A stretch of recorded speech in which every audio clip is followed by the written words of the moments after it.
Hi everyone. Today I want to talk about personal statements. Now, why do I want to do this?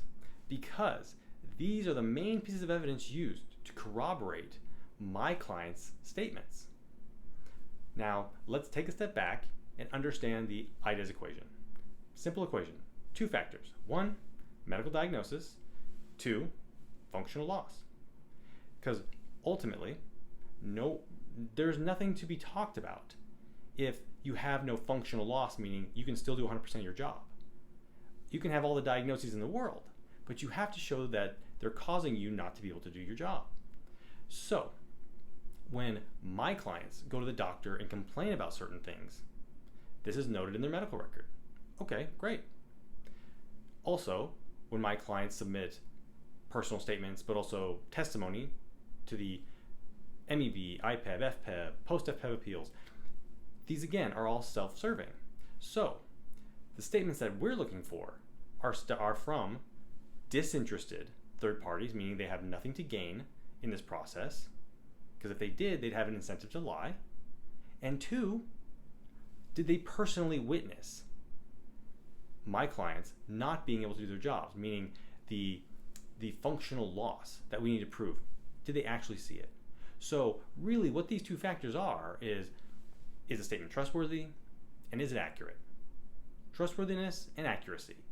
Every PEB adjudicator loves that combination because it means they're on firm footing when they base a decision on that kind of evidence. Now, what do I mean by is it accurate? First and foremost, accuracy is based on how well or often does let's just say a disinterested third party view my client's issues. So if it's once a year, that sample set is very, very small.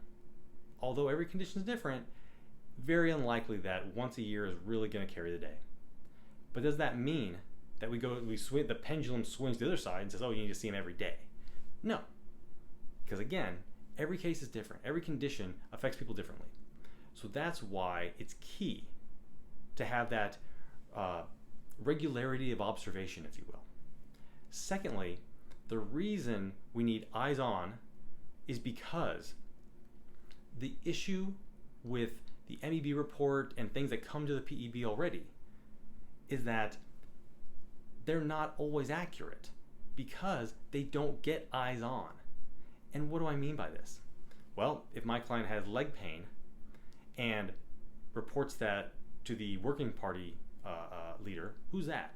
Likely a platoon sergeant, or maybe a squad leader, maybe even a fire team leader. Well, how does that get to the CO, who necessarily drafts the non-medical assessment? Well, it goes through 3 or 4 levels of leadership.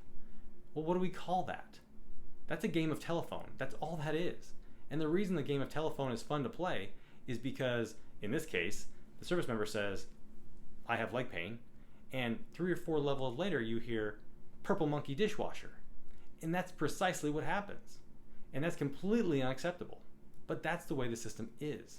Because the CO is not going to work with every single service member that's under his or her charge. That's just not practical. So what we at Joel Pettit Law do is we have to fill in that gap, that knowledge gap, so that the PEB adjudicators don't have to guess what happened.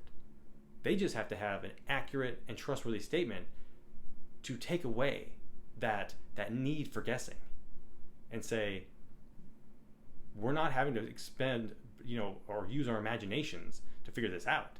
It's here in black and white. So we go to extraordinary lengths to make sure that these statements are well written and accurate to the author's best recollection so that the board can feel confident in this decision. And when it feels confident, that's when they make better decisions. And so I hope this helps. And if you have any questions or concerns about this topic or others, please visit my website. If you have a potential case pending, please email me, give me a call. I'd love to speak to you about your case. Thanks and have a good day.